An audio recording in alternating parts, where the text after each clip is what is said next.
현대 마귀의 유혹 두 번째, 과학 만능주의가 하나님의 자리를 넘본다. 이것이 오늘 말씀의 주제입니다. 오늘 말씀은, 그리고 이 주제는 대단히 딱딱한 신문입니다. 그런데 우리가 어린아이와 같이 우유만 또한 유아식만 먹으면 안 되겠죠? 딱딱한 식물은 장성한 자의 것이라고 하였습니다.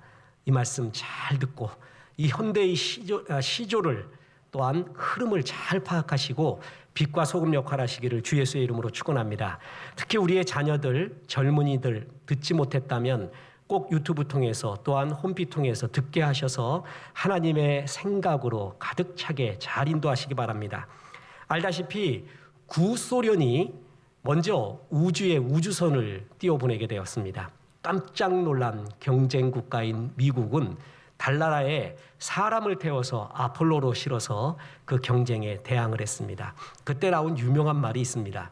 소련의 우주과학자가 지구 밖으로 가서 우주와 지구를 보게 됐습니다. 그때 이런 말을 했습니다.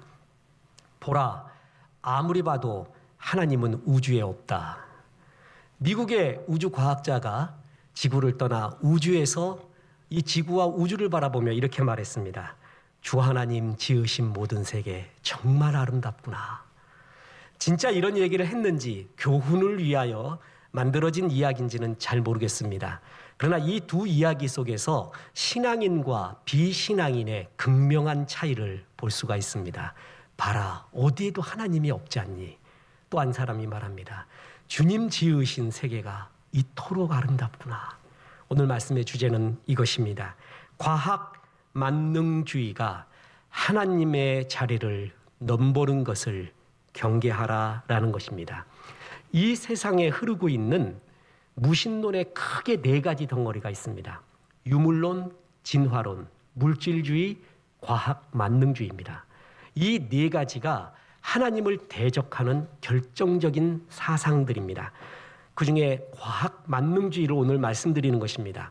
과학은 원래 하나님이 우리 인생들에게 주신 최고의 일반 은총 중에 하나입니다.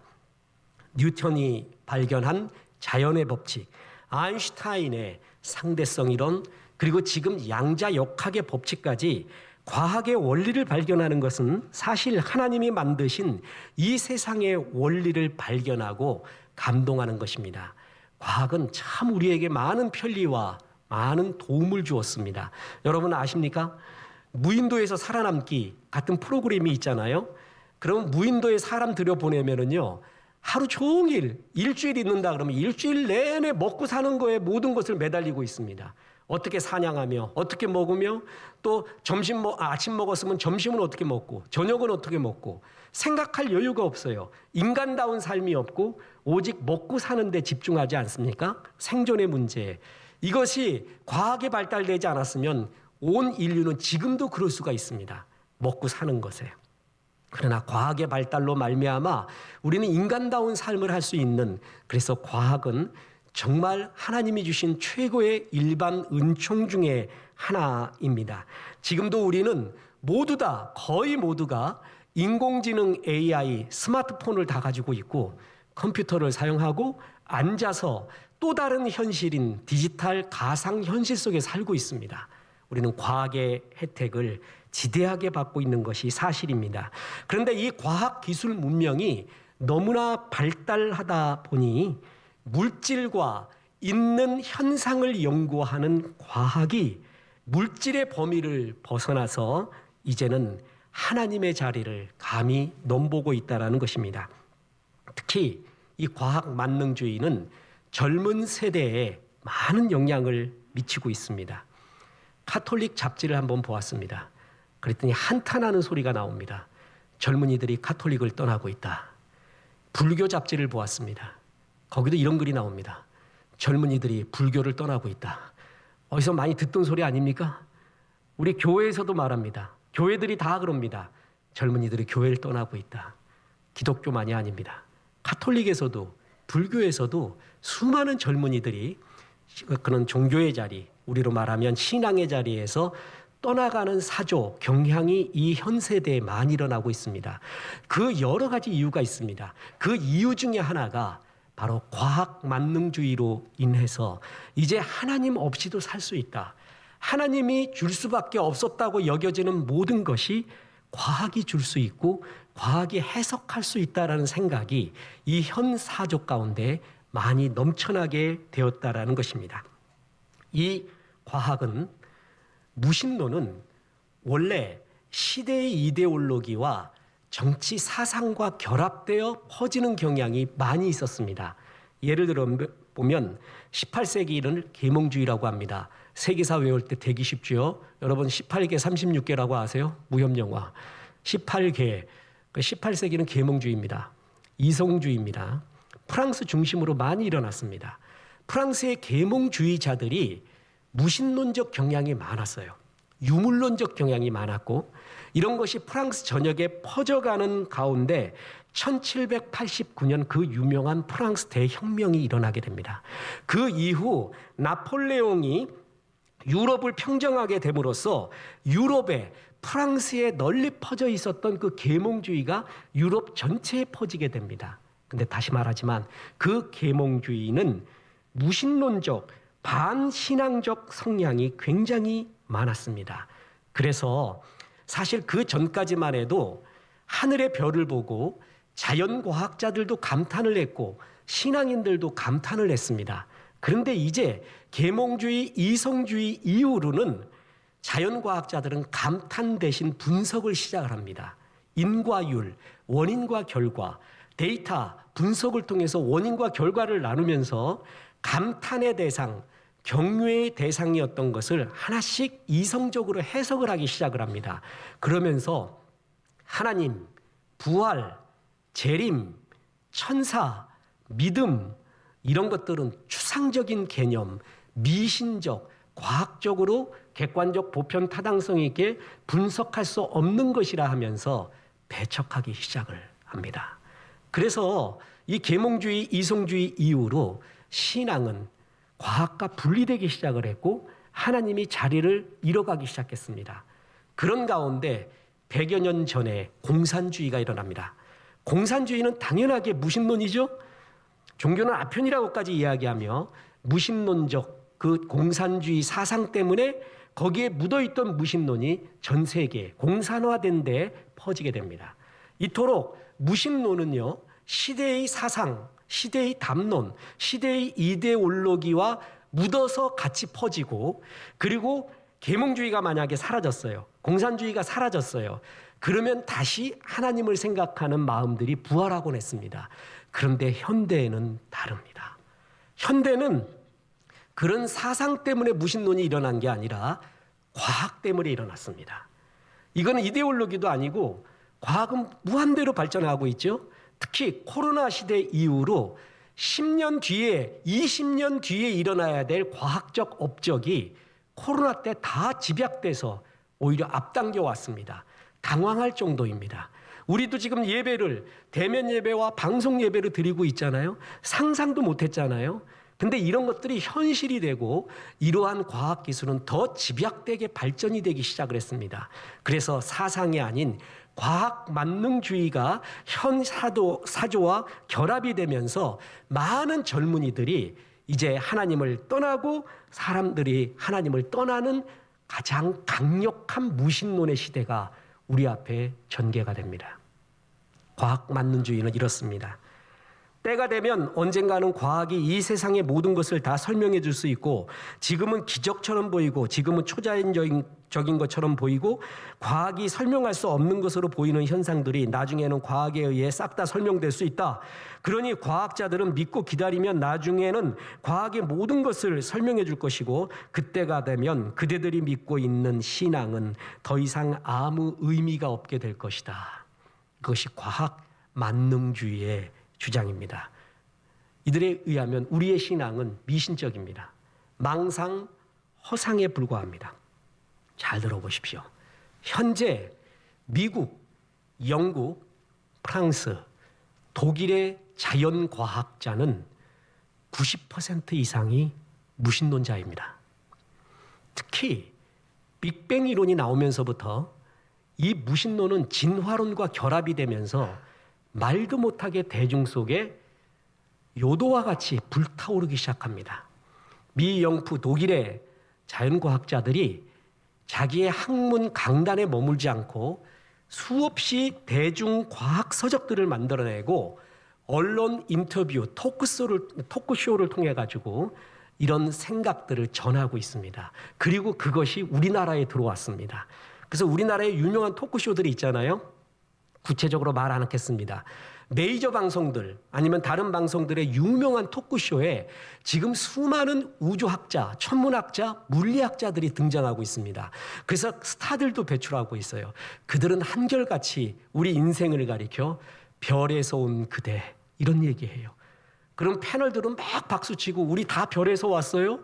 별에서 온 사람들이네? 막 이러면서 웃으면서 이것이 마치 진리인 양 한결같이 전부 그러고 있습니다. 그들은 다 무신론자입니다. 그러면서 대중 속에 이제 과학이 우주의 원리, 기본, 인생의 탄생, 우리까지 다 해석할 수 있다고 하면서 그 이야기들을 퍼뜨리고 있는 그러한 현실 가운데 우리가 있고 그것을 우리 젊은이들은 너무 쉽게 대하고 있습니다. 그리고 그것을 배우고 있습니다. 시험 문제까지 나오고 있습니다. 마치 진리인 양 말입니다. 그러니 굉장히 하나님을 떠나는 이런 현대 무신론적 과학주의가 우리 가운데 많이 있다라는 것입니다.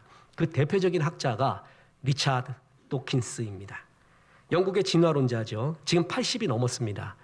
지금 현재 그의 모습을 보잖아요. 마치 사이비 교주 같습니다. 그 모임을 보면 예배 형식을 갖고 있어요. 자기가 쓴 만들어진 신, 눈먼 시계공, 이기적 유전자 그 중에 한 구절을 읽게 하고 그것부터 예배 비슷한 모임을 갖고 있어요. 젊은 때부터 지금까지 죽어라 하고 하나님은 없다고 말합니다. 그의 대표적인 저술 만들어진 신에서 이런 구절이 나옵니다. 과학은 합리주의의 한 형태이지만 종교는 가장 보편적인 형태의 미신이다. 그리고 지능이나 교육 수준이 높을수록 종교적이거나 어떤 신앙을 지닐 가능성이 적다. 자, 과학은 데이터의 분석에 의한 객관적 보편 타당성 있는 팩트를 말하고 종교는 신앙은 주관적인 체험을 말하는 미신적인 것이다. 그래서 많이 배운 사람일수록 종교적이지가 않다. 합리적인 사람일수록 신앙에서 떠나서 과학으로 온다. 그 얘기하고 있습니다. 만들어진 신이 베스트셀러가 전 세계적으로 됩니다. 그리고 2008년도에 기절할 만한 일들이 일어납니다. 영국의 상징이라고 하는 2층 버스 아세요? 영국의 2층 버스. 전 다 봤습니다. 앉아서 다 보잖아요, 우리가 세상을. 그죠? 우리도 다 볼 수 있어요, 조금만 있으면.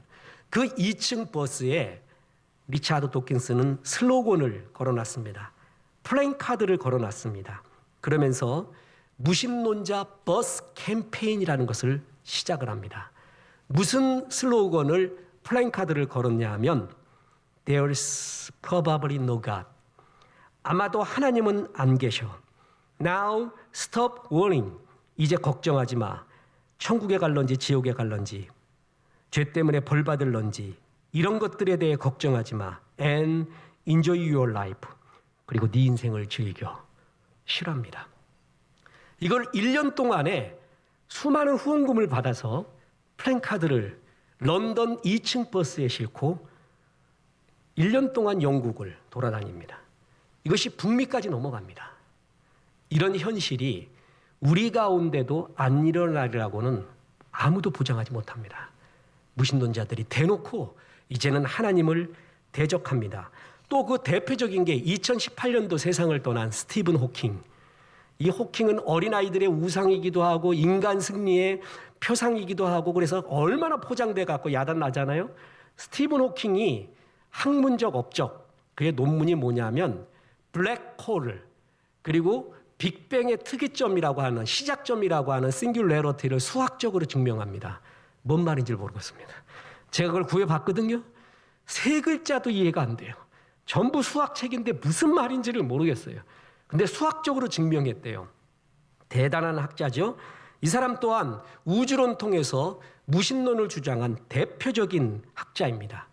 호킹은 세상을 떠나기 전 위대한 설계라는 책을 통해서 과학의 법칙, 물리학의 법칙 때문에 우주가 탄생되고 하나님은 이 법칙에 개입되지 마십시오. 이렇게 말합니다. 호킹과 무신론적 우주론, 물리학자들, 과학 만능주의자들은 아주 간단히 말해서 빅뱅이라는 조그만 점, 지난번에도 설교했죠. 그게 10의 46승분의 1인데 그것도 있는 거잖아요. 있다고 말하면 그 점은 누가 만들었습니까? 라는 말이 나오니까 없다부터 시작합니다. 이제는 nothing이라고 말해요. nothing부터 뭐가 나왔대. 그래갖고 그것이 우주의 먼지가 되어서 빵 하고 터져서 우주 전체에 퍼지기 시작을 합니다. 수소와 헬륨이 나오고 무기물이 나오고 거기서 별과 은하가 만들어지고 그 별과 은하에서 아주 기적적으로 말도 못하는 기적적으로 태양계가 만들어지고 그 태양계 내에서도 너무나 말도 안 되는 0에 가까운 확률의 기적으로 지구가 생명체가 만들어졌다. 이렇게 말하고 있잖아요. 거기에 하나님이 끼어들 틈이 없습니다. 하나님이 태초에 천지를 만들었다가 아니라 빅뱅부터 시작했고 거기서부터 지금 우리가 진화했다라고 말합니다. 자, 이것이 우리 애들이 배우고 있는 현실이고 우리가 맞닥뜨리고 있는 현실입니다. 이제 중요한 말씀을 드립니다. 과학적 무신론은 말도 안 되는 우연과 대단히 낮은 확률에 의존한다라는 것입니다. 우주 생명, 우주의 첫 출발점, 그것은 말도 못하는 우연성이고 특히 거의 0에 가까운 확률 속에서 생명체와 우주 질서가 만들어졌다는 것입니다. 이것은 과학자들이 인정하는 바입니다. 자, 이제 아주 중요합니다. 쉽게 이야기하겠습니다. 우주와 지구가 그리고 우리가 너무너무 완벽하다라는 것입니다. 말도 못하게 완벽하다라는 것입니다. 여기서 과학에서 인류 원리라는 말이 나왔습니다. 이거는 신앙인의 말이 아니라 과학자들 사이에서 지금도 논쟁이 되고 있는 중요한 과학 이론이 인류 원리라는 겁니다. 이것은 우주는 마치 인간이 존재할 수 있도록 누군가가 처음부터 미세하게 조절해 둔 것처럼 보인다는 것이에요. 그래서 이 우주를 가리켜 fine-tuned universe, 미세 조종된 우주라고 표현을 합니다. 쉽게 이야기할까요? 꼭 인간아 잘 살아라 여기서 행복하게 살아라 라고 미세하게 조종해 준 것 같은 튜닝한 것 같은 우주라는 거예요. 그렇게밖에 설명할 수가 없다라는 것입니다. 미세 조종되었다는 것은 인생이 탄생하고 존재할 수 있는 가장 적합한 환경을 만들어내기 위해서 우주의 물리적 조건이 마치 누군가에 의해 미리 세밀하게 조종된 것처럼 보인다라는 뜻입니다. 그래서 이 미세 조절을 인류를 위해 준비된 것 같기 때문에 인류 원리라고 부르는 것입니다. 이것은 과학의 지금 이야기입니다. 그래서 대표적인 무신론자인 스티븐 호킹마저도 이 조종된 너무나 완벽한 우주와 지구를 가리켜 그의 책 위대한 설계에서 이렇게 말했습니다. 직접 읽어드리겠습니다. 우리의 우주와 그곳의 법칙들은 우리를 지탱하기 위해서 맞춤형으로 설계된 것처럼 보인다. 우리가 존재하려면 그 설계를 변경할 여지는 거의 없을 듯하다. 이것은 쉽게 설명되지 않는 행운이다. 스티븐 호킹마저 대표적인 무신론자마저 과학자들이 감탄하는 것이 있습니다. 이 우주가 너무 완벽해. 인간이 지구가 너무 완벽해. 우리는 간단히 말하잖아요. 묻겠습니다. 여러분 왜 그렇죠? 그렇지요. 우리는 이미 알고 있어요. 주 하나님 지으신 모든 세계이기 때문에 그 신성이, 영광이 모든 만물에 스며 있다 그랬잖아요. 그래서 사람들이 이걸 보고도 하나님을 보지 못하면 나중에 핑계치 못하리라. 그게 오늘 본문 아니에요? 그거를 신앙인이 아닌 무신론 과학자도 감동까지는 하는 거예요. 이럴 수 없다. 이 우주는, 그래서 좀 더 구체적으로 들어가겠습니다. 우주를 지탱하고 있는 우주 상수라는 게 있대요. 어떤 사람은 7개, 6개, 어떤 사람은 10개, 어떤 사람은 30개가 있대요. 이거는 너무 전문적인 분야입니다. 전기력과 중력의 비율, 우주 물질을 구성하는 원자들의 결합력, 그리고 그 중력의 비율, 우주 안에 들어있는 총 질량, 우주 상수 등 이런 6개의 상수, 10개의 상수, 30개의 상수가 있는데 자연과학자들이 살펴보니까 이 상수들 중에 0.0000000001만 틀려도 지금 우주는 지구는 존재하지 않는다는 거예요. 다시 말합니다. 0.1%만 틀어져도가 아니라 0점 하고 난 다음에 이 공이 12개입니다. 그 1%의 확률만도 뒤틀어지면은 30개의 우주 상수 중에 우주를 지탱하고 있는 수많은 법칙 중에 그 그 수많은 우연, 말도 안 되는 우연의 1%만 틀어져도 지금의 우리는 없다라는 것을 무신론 과학자들도 인정합니다. 그래서 이 우주를 가리켜 fine-tuned universe, 미세 조종된 우주 같다. 어떻게 이런 일이 있을 수가 있는가? 어떻게 이 상수들이 딱 우리가 살기에 맞아떨어지는가? 인류를 준비한 것처럼 인류야 잘 살아라, 인간아 잘 살아라 라고 준비한 것처럼 어찌 이렇게 딱 맞아떨어지는가? 이제 아주 중요한 결론 말씀드리겠습니다. 과학이 절대 설명하지 못하는 것이 있습니다. 자, 다시 본문 1장 18절부터 보겠습니다. 하나님의 진노가 불의로 진리를 막는 모든 경건치 않음과 불의에 대하여 하늘로부터 나타나나니 이는 하나님을 알만한 것이 그들 속에 보임이라. 하나님께서 이를 그들에게 보이셨느니라. 창세로부터 그의 보이지 아니하는 것들 곧 그의 영원하신 능력과 신성이 그가 만드신 만물에 분명히 보여 알려졌나니 그러므로 그들이 핑계하지 못할지니라. 과학은 이 현상들에 감동을 합니다. 그죠? 이 완벽한 현상에 그러나 절대 설명 못하는 게 있습니다. 기원입니다. 스타트. 시작에 대해 설명을 못합니다. 만약에 다중우주 이론을 우리가 받아들인다고 합시다. 그럼 또 묻습니다.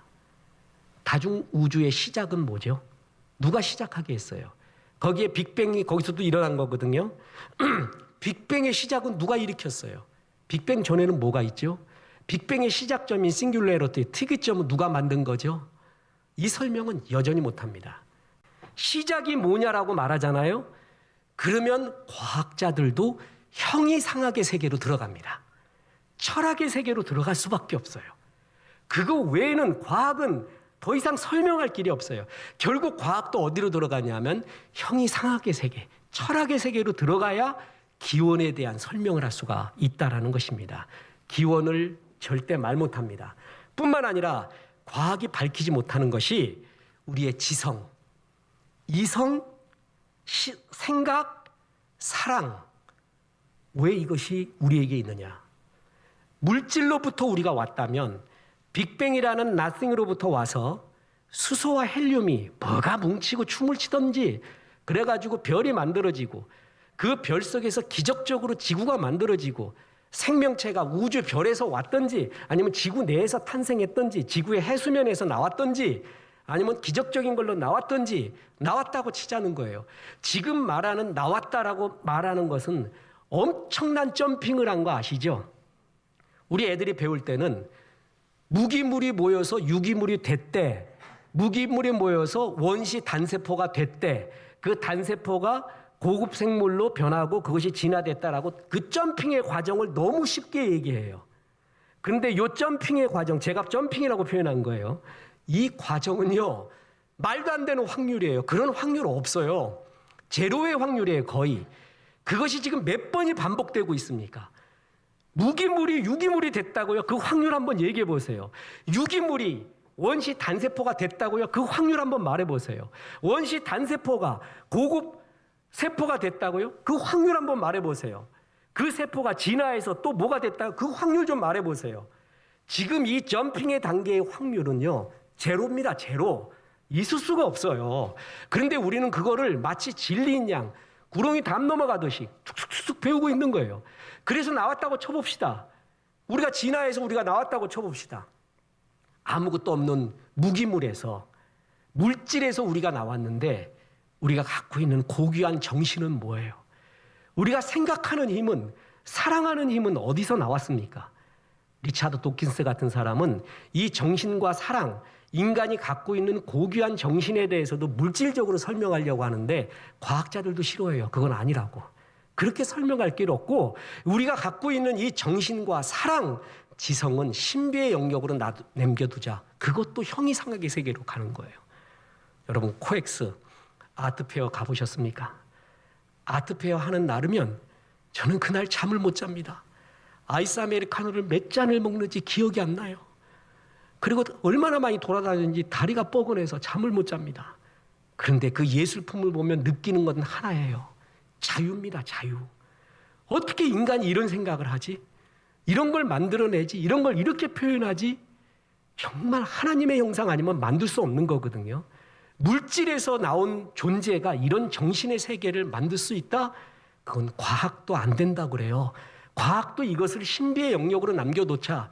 모든 물질의, 만물의 근원에 대해서 퀘션, 우리의 정신, 사랑, 지성에 대해서 퀘션이에요.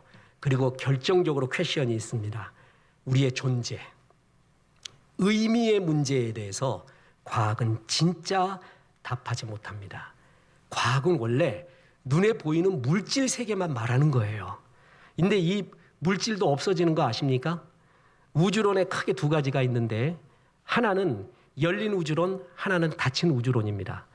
열린 우주론은 뭐냐면 지금과 같이 우주가 계속 팽창해가지고 지금 이 우주의 평균 온도가 마이너스 270도인데 더 팽창하다 보면 그게 더 떨어져. 그래서 다 얼어 죽는데 그게 열린 우주론이에요. 반대는 뭐냐면 이게 어느 정도 팽창하다가 다시 수축을 시작할 거래요. 다시 수축하고 해가지고 빅뱅이 처음 일어났던 그 싱귤레러티, 특이점까지 갈 거다. 그래서 다 타 죽는데 얼어 죽거나 타 죽거나 물질 세계는 없어져요. 태양도 50억 년 후에는 없어진대. 없어지는 세계예요. 그거밖에 얘기할 수가 없거든요. 없어지지 않는 게 우리에게 있는가? 영원, 죽음은 뭐고, 영혼은 뭐고, 죽음 이유는 뭐고, 자, 특히 내 존재 이유가 뭐냐. 그래서 과학자 아들이, 딸이 엄마 아빠한테 물었습니다. 엄마, 아빠, 내가 누구야? 그랬더니 무신론 과학자인 엄마 아빠가 이렇게 말합니다. 너는 남자의 정자와 여자의 난자가 합쳐져서 나온 거야. 너도 많이 쪼개보면 원자가 나온다. 그게 걔의 존재에 대한 설명이에요. 이게 걔에게 삶의 의미를 줍니까? 목적을 줍니까? 과학은 그렇게밖에 말 못해요. 보십시오. 해밍웨이의 노인과 바다에 보면요.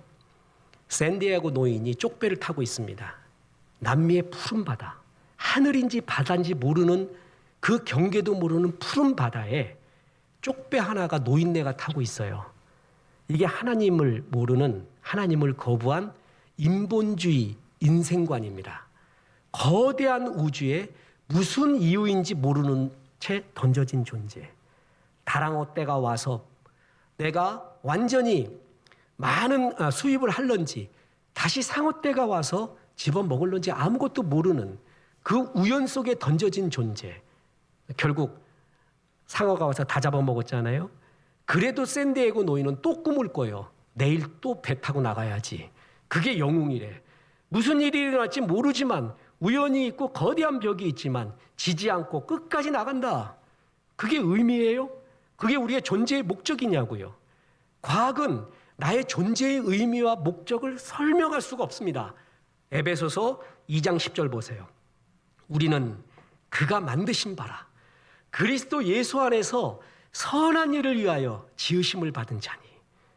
신앙인 어머니 아버지가 아들딸이 묻습니다. 엄마, 내가 누구야? 너는 하나님의 걸작품시야. 상품이 아니란다.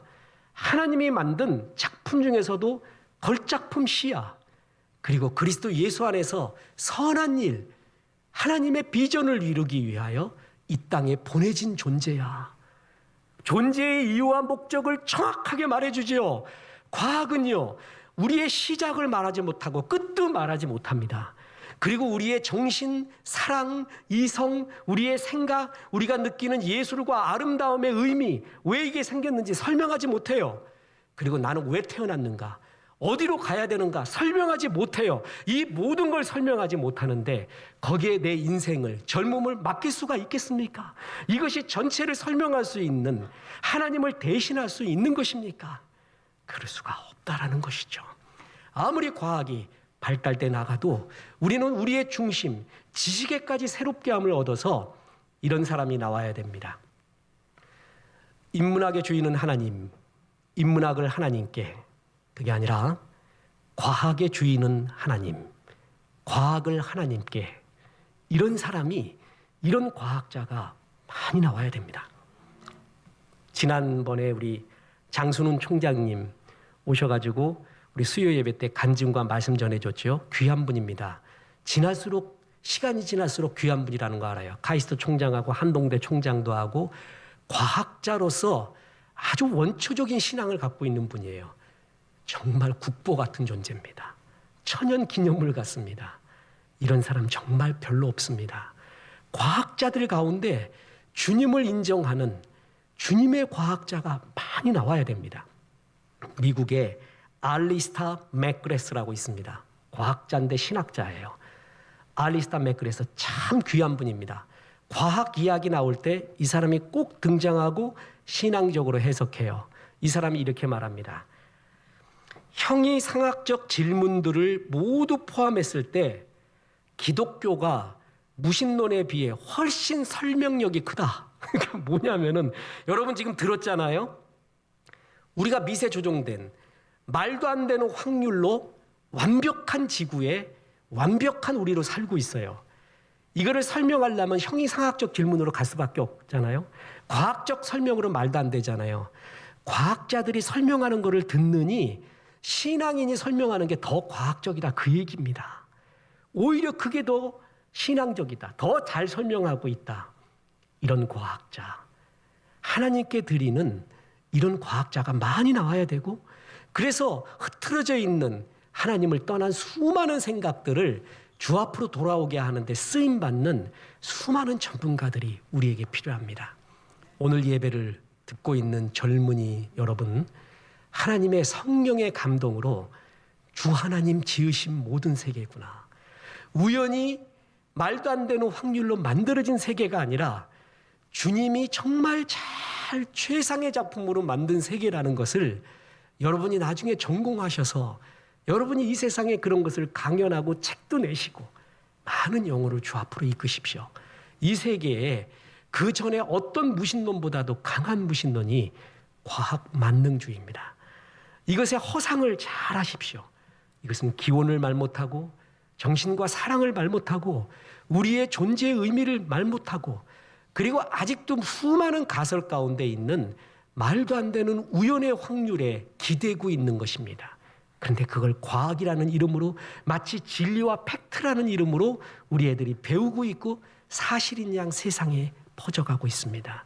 이것이 현대의 물질주의와 결합하여서 하나님을 떠나서 그냥 세상 목적도 없고 잘 먹고 여기서 잘 살자, 돈이 땡이다 라는 물질주의와 진화론과 현대 과학 만능주의는 세 개가 결합하면서 온 세상의 사조를 흐트러뜨리고 있습니다. 이런 가운데 잘 분별하십시오. 교회만큼은 이 진리를 잘 선포하고 진리의 하나님의 말씀을 선포하며 주 앞으로 주의 생각과 마음으로 이 세상을 이끌어야 될 책임이 우리에게 있습니다. 젊은이들을 축복하고 우리 어머니 아버지들을 축복합니다. 주 하나님 지으신 모든 세계를 세상에 잘 퍼뜨리는 주의 종 되기를 주 예수의 이름으로 축원합니다.